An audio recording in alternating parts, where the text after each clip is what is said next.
Hi, you're on the Retelling Films channel, and this is a retelling of the movie Infested. A lover of collecting insects brings a dangerously poisonous spider into an apartment building. Once out of the box, he begins to explore a new living space, at the same time eating the inhabitants of the house to obtain new offspring. The movie begins in a Middle Eastern country where locals are driving a jeep through the desert. When they arrive, they unload their equipment while one of them turns over rocks. Finding a hole in the ground, he calls out to the others. The humans gas the burrow to smoke out the inhabitants, who turn out to be extremely agile spiders. One jumps on the searcher, but two of his colleagues, ignoring his comrades' convulsions, quickly catch the scattered spiders in containers. Lastly, one catcher with a machete approaches a man writhing on the ground, in pain, to end his suffering with a precise blow. The story moves to Paris, to a jewelry store, where Caleb asks the owner to show the real merchandise. He needs a gift. The salesman takes him to the back room, offering him better earrings. Caleb's attention is attracted by an amazing specimen of a rare and extremely poisonous desert spider, which he also buys. A guy comes home to a large apartment building in the shape of a big circle. It turns out that there is a problem with the lighting in the house. The light sensors are not working properly, and the lights in the storerooms are only on a timer. Caleb and his friend Matthews sell exclusive sneakers. A customer named Tumani orders a pair of sneakers, but the box is damaged due to a water leak. Caleb, worried about the reputation of their business, does not want to give the order in a damaged box, so he tells Matthews to find a new box tomorrow. Caleb goes to the apartment where he lives with his sister Manon, who is renovating the bathroom. In his bedroom, he has a terrarium set up for exotic insects, amphibians, and reptiles. Caleb turns on the heat lamps turned off by his sister, which create a comfortable environment for the animals he likes to talk to.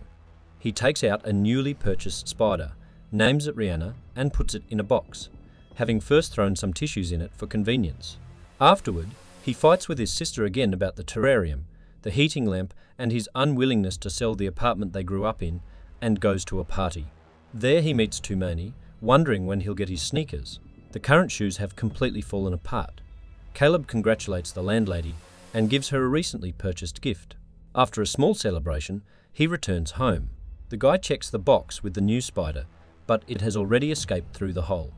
Caleb quickly checks possible places where the spider could have hidden, but the only thing he finds is a cocoon in the butterfly collection. Putting it in another whole box, he grabs his sneakers and heads off to sleep in the other room, deciding to deal with the escaped spider a little later. In the morning, he is awakened by the sound of a drill, his sister continuing to make repairs. Besides her, there are a lot of people in the bathroom. The sister has invited her friend Leela, and she in turn has brought her boyfriend Geordie, Caleb's former best friend with whom they had a fight.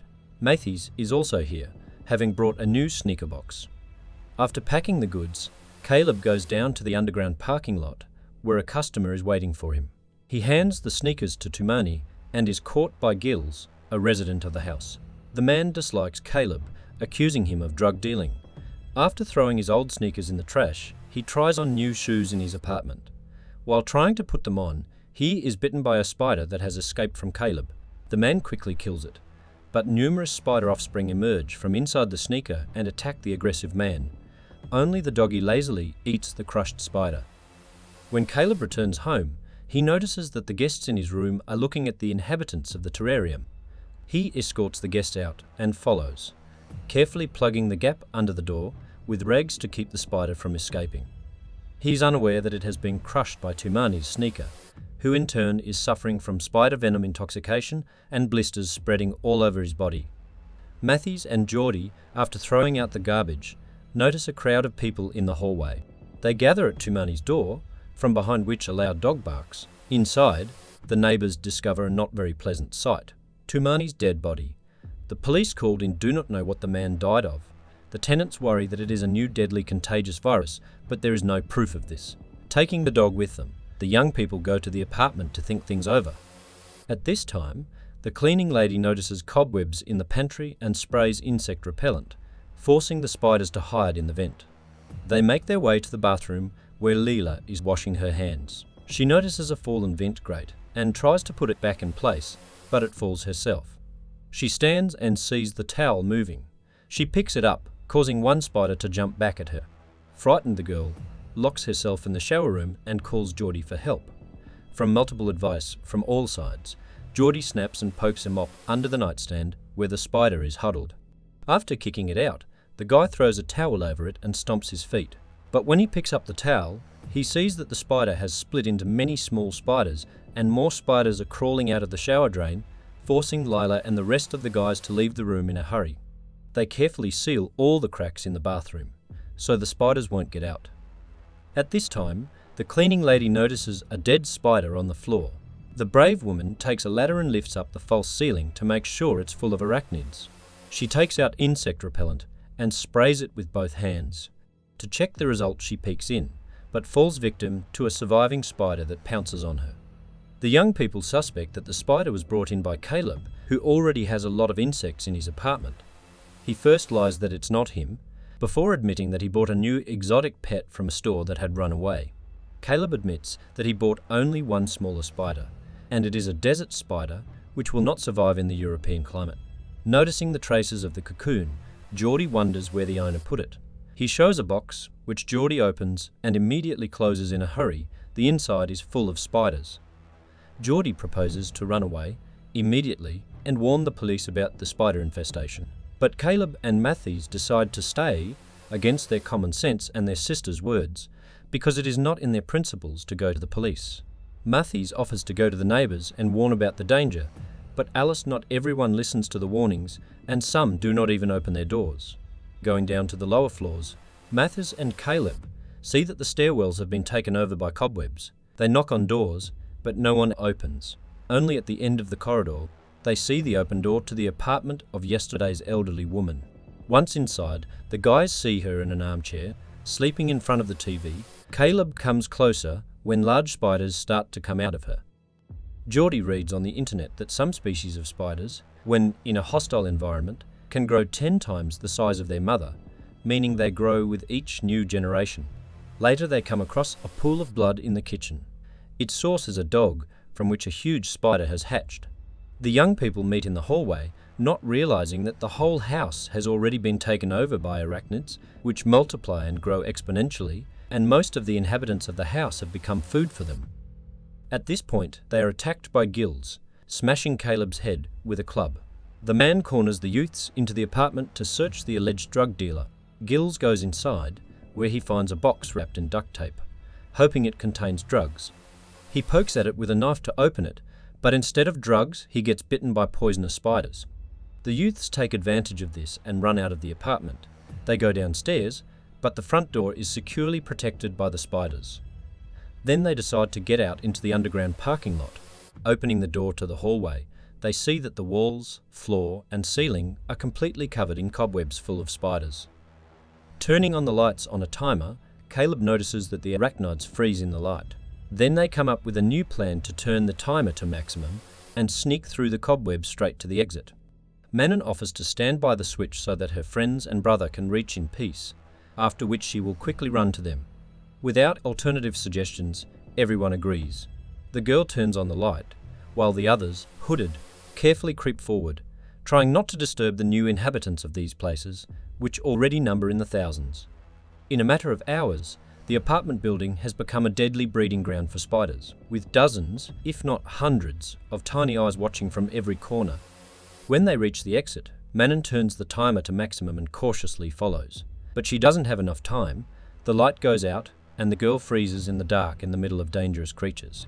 Lighting a lighter, she sees a spider, but doesn't dare to burn it, instead, bursting forward. The young people try to open the door, but it is held open by someone on the other side, ignoring cries for help. Soon, gas comes through the crack, followed by gunshots.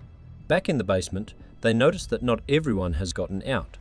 Geordie is left in the hallway. Caleb goes back for him, but sees his friend still alive, but doomed to death, wrapped in cobwebs and covered with spiders. They lock themselves in a back room, where Matthews proposes a new plan to overcome 15 floors and get to the roof.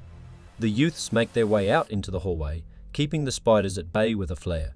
When it goes out, Matthews uses a dynamo flashlight and Caleb takes a Molotov cocktail out of his bag, which he sets on fire and throws into the corridor.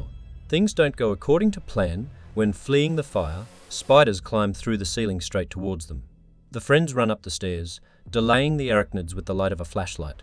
Matthews almost dies when the girls remember the code to the attic lock, but they manage to close the door in time.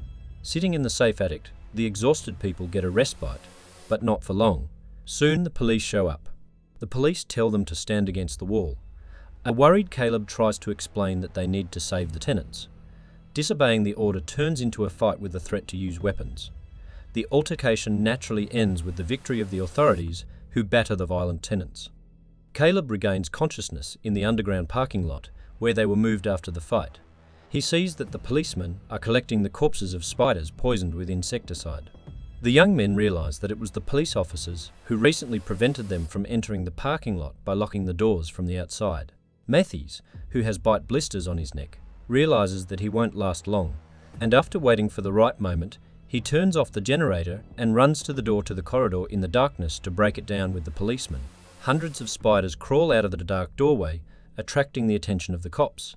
Caleb and Manon run away, lying in the back of the van awaiting their inevitable deaths as the huge spiders climb through the broken window. Suddenly, the arachnids flee in terror because of a bright light.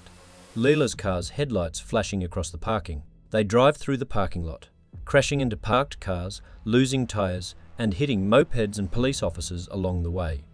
But near the gate, Manon brakes abruptly. The path is blocked by an incredibly huge spider, frozen in a fighting pose. Caleb has a plan. He goes outside and tells the girl to turn off the lights. The spider, realizing that the humans are not a threat, leaves. Limping, Caleb opens the gate towards the blindingly bright sunlight. In the next scene, the camera moves near a makeshift memorial to the dead occupants of the house. Caleb buries a cardboard box in the woods with a photograph of him and Geordie on it. As he gazes at a fallen tree, he notices a small spider on his shoulder. He takes it on his arm to release it into its new unfamiliar world where it will have to fight for survival. At this time, Manon and Leela watch from afar as the house, which is completely filled with spiders, is gently demolished by explosions, burying under its rubble a colony of arachnids, leaving them no chance for survival, and that's where the movie ends. What do you think about this movie? Write your thoughts about the movie in the comments. If you liked my short retelling, then put likes and subscribe to not miss new videos. See you soon.